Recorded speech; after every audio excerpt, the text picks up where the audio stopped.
Jünger Krishnas bei den Vorbereitungen zu einer Hochzeitszeremonie nach hinduistischem Brauch. Krishna ist der Name einer alten indischen Gottheit, die neuerdings auch im Abendland Anbeter findet. Die Internationale Gesellschaft für Krishna-Bewusstsein ist wohl die exotischste unter den Jugendreligionen, jenen neuen religiösen Bewegungen, die ihre Mitglieder in erster Linie unter jungen Leuten zwischen 18 und 25 suchen. Auffallend ist allein schon die äußere Erscheinung, die safrangelben Gewänder, der zum Zeichen der Demut kahlgeschorene Kopf der jungen Männer. An der verbliebenen Haarlocke zieht Krishna die Gottgeweihten, so nennen sich die Mitglieder der Bewegung, aus dem Sumpf der Maya, der irdischen Unzulänglichkeit.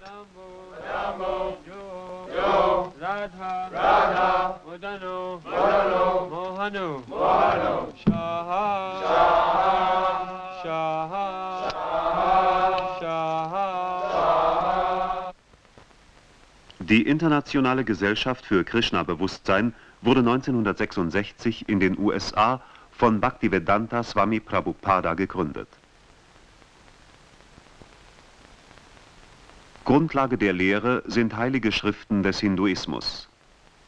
Die Zahl der Mitglieder beträgt weltweit etwa 4.000, in der Bundesrepublik Deutschland 100 bis 150. Die Gemeinschaft wird vom Gründer und 12 Vertretern für alle Teile der Erde autoritär geführt. Den einzelnen Zentren stehen Tempelpräsidenten vor.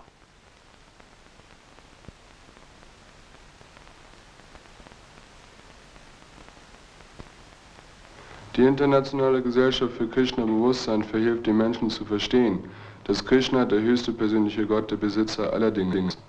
Weil aber wie immer auch die Menschen dieses Bewusstsein verloren haben, streiten sie sich wie die Katzen und Hunde überall auf diesen irdischen Planeten um das Eigentum Gottes.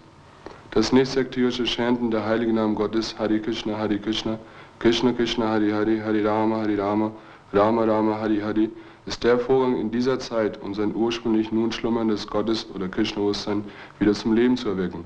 Ich hoffe, dass alle Menschen ihren höchsten Nutzen aus dieser Bewegung für Krishna-Bewusstsein ziehen und versuchen, ihre Philosophie etwas ernsthafter zu verstehen. Hare Krishna. Der Beitritt zum Krishna-Orden bedeutet im Allgemeinen den totalen Bruch mit der eigenen Vergangenheit und die Preisgabe aller bürgerlichen Bindungen. Für manche ist das durchaus eine Chance. Vorher habe ich sehr viele Dinge getan. Zum Beispiel habe ich sehr viele Arten von Drogen genommen. Ich habe alle möglichen Arten von Gelegenheitsarbeiten angenommen und sehr viele Philosophien studiert, ja. Aber ich war nie so richtig zufrieden damit. Ja. Bis ich zum Krishna-Bewusstsein kam, da habe ich nun wirklich die stärkste Droge gefunden. Unter den Krishna-Jüngern trifft man viele Ausgeflippte und Gescheiterte, die hoffen, sich durch eine radikale Umkehr von seelischen Zwängen befreien zu können. Die wenigsten merken allerdings, dass sie sich durch ihren Beitritt zum Krishna-Orden oft nur neuen Zwängen ausliefern. Und dann habe ich mich mal mit einem Gottgeweihten auf der Straße unterhalten. Und es hat mich so fasziniert, dass ich unbedingt mit ihnen zusammen sein wollte. Ich hatte vorher viele Drogen genommen und war auch ziemlich körperlich fertig gewesen und traf einige Gottgeweihte, die mir in diesem Zustand halfen. Und im Endeffekt befinde ich auch hier drin die Befreiung. Krishna-Jünger gehen keiner Arbeit nach. Aber man führt als Gottgeweihter kein bequemes Leben. Bereits um 4 Uhr morgens findet der erste Gottesdienst statt. Den Nachmittag verbringen die Mönche beim Sankirtan, beim missionarischen Einsatz. Durch den Verkauf von Krishna-Literatur und das Verteilen von Flugschriften wollen sie die ganze Welt mit erlösendem Krishna-Bewusstsein erfüllen.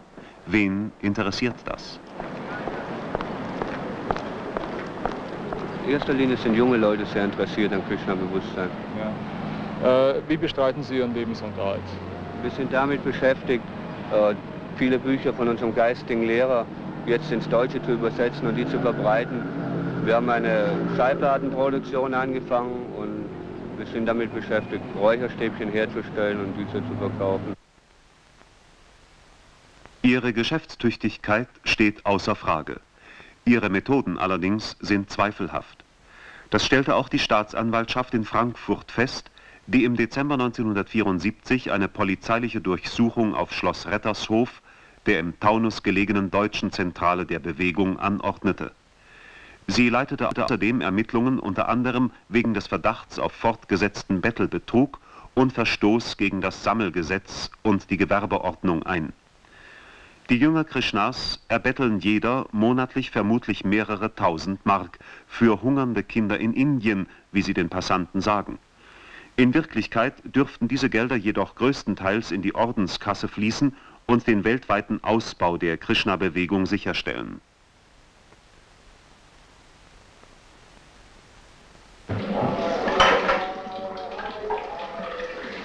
Die Jünger Krishnas selbst führen ein anspruchsloses Leben. Das Essen ist streng vegetarisch und nach vedischen Rezepten zubereitet. Der Veda ist die älteste Urkunde des indischen Brahmanismus, eine Sammlung heiliger Hymnen, Opferformeln und Zaubertexte. Veda heißt Wissen und bedeutet die Kenntnis der übermenschlichen Mächte und der Mittel, sie zu beeinflussen. Das tägliche rituelle Festmahl zur Mittagszeit, das Prasadam, erfüllt jeden, der davon isst, mit beglückendem Gottesbewusstsein und sichert ihm eine Wiedergeburt als Mensch zu.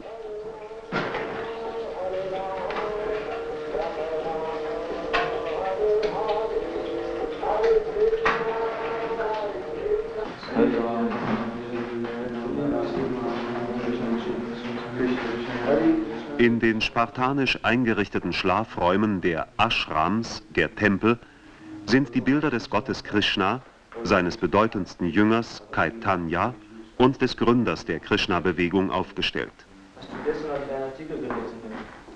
Krishna gilt als die irdische Verkörperung des indischen Gottes Vishnu und als Verkünder der Bhagavad Gita, eines 700 Verse umfassenden Gesangs, der zu den Grundlagen des Hinduismus gehört. Auf die Bhagavad Gita gründet sich Bhakti, einer der 3 klassischen Wege des Hinduismus zu Gott.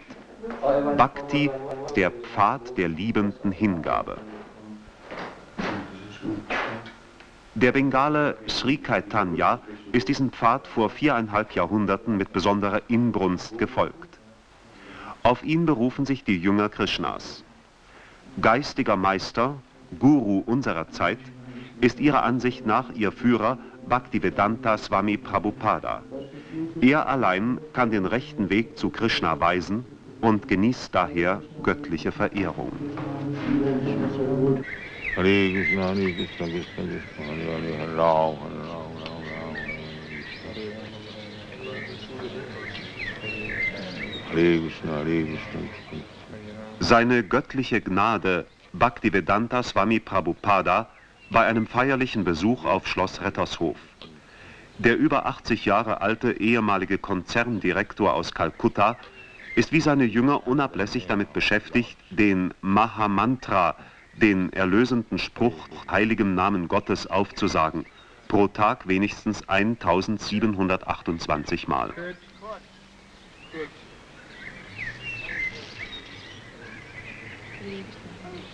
Damit sie sich nicht verzählen, erhalten neue Mitglieder anlässlich einer Namensgebungszeremonie eine Gebetskette, die sie von da an in einem Beutel am Gürtel stets bei sich führen. Kannst du die 4 Prinzipien in Deutsch aussagen? Kein Fleisch, kein Fisch, keine Eier essen, keine Rauschmittel zu sich nehmen, keine unerlaubten sexuellen Beziehungen unterhalten und keine Glücksspiele. Kalagni. Kalagni. The Kalagni means who sets fire to the time immemorial. Kalagni heißt der Feuer ansteckt zu die ewige Zeit. Right hand. Right. Rechte Hand. Yeah. Die 4 Prinzipien legen die Lebensweise der Krishna-Jünger fest. Der Verzehr von Fleisch und anderen tierischen Produkten und der Konsum von Rauschmitteln, also auch von Kaffee und Nikotin, sind verpönt. Glücksspiele sind verboten. Sexuelle Beziehungen sind nur zwischen Eheleuten und zwar ausschließlich zum Zweck der Fortpflanzung erlaubt. Mit dem Erhalt der Gebetskette ist der Eintritt in den Krishna-Orden vollzogen. Ab jetzt hat der Mönch mit Leib und Seele Krishnas Diener zu sein. Widerspruchslos muss er sich in allen Fragen der Autorität seines Gurus beugen. Oft genug bedeutet das Entmündigung, nicht aber Erlösung. Swami Prabhupada, der mit bürgerlichem Namen Abhay Charan De heißt, hat Philosophie, Volkswirtschaft und englische Sprache studiert. Er verfasste rund 60 Bücher, vor allem Kommentare zu den Heiligen Schriften und zu den Legenden aus dem Leben Krishnas.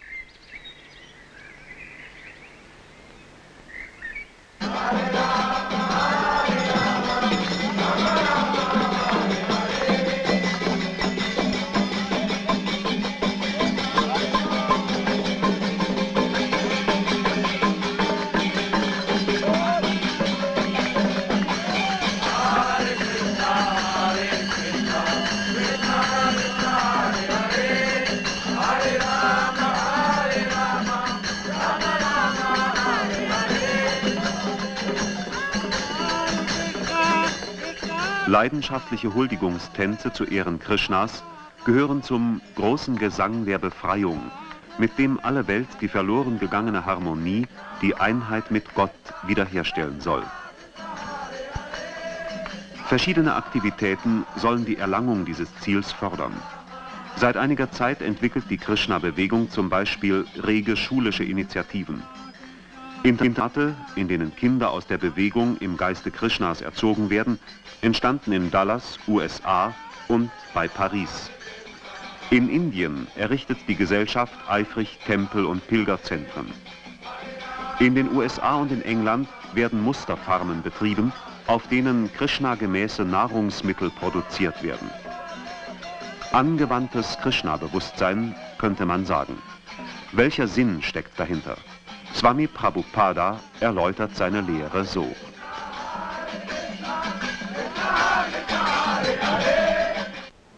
We beings, part and parcel of God, or sons of God, originally we have got our...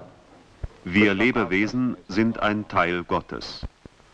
Ursprünglich hatten wir ein Krishna-Bewusstsein, ein Gottesbewusstsein. In der künstlichen, materiellen Zivilisation haben wir das vergessen, haben wir die sinnlichen Bedürfnisse unseres Körpers befriedigt. Jetzt muss das Bewusstsein wiederbelebt werden. Das ist wie bei dem Dummkopf, der sein Haus verlässt, um unabhängig zu leben, obwohl er ganz genau weiß, vielleicht hat er es auch vergessen, dass sein Vater ein schwerreicher Mann ist. Er wird dumm und vergisst seinen Vater. Daher ist es für diesen Dummkopf das Beste, ihn zu seinem Vater zurückzubringen, damit er sein ursprüngliches Bewusstsein wiedererlangt. Das ist der Sinn des Krishna-Bewusstseins. Daran ist nichts Unnatürliches. To cure that madman to his original consciousness and get him back to his rich father, and then he'll be happy. This is the program of Krishna consciousness, and there is nothing manufactured. Der Tag endet im Ashram. Eine letzte Huldigung an Krishna, bevor die Jünger des indischen Gottes gegen 9:30 Uhr zu Bett gehen.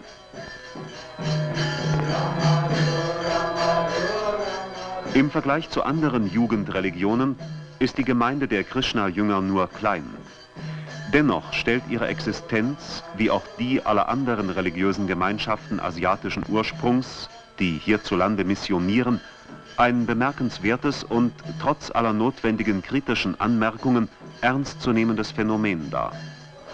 Gerade in den Augen vieler junger Menschen hat sich das überlieferte westliche Fortschrittsdenken in unserer Zeit als ungeeignet erwiesen, die Frage nach dem Sinn des Lebens zu beantworten.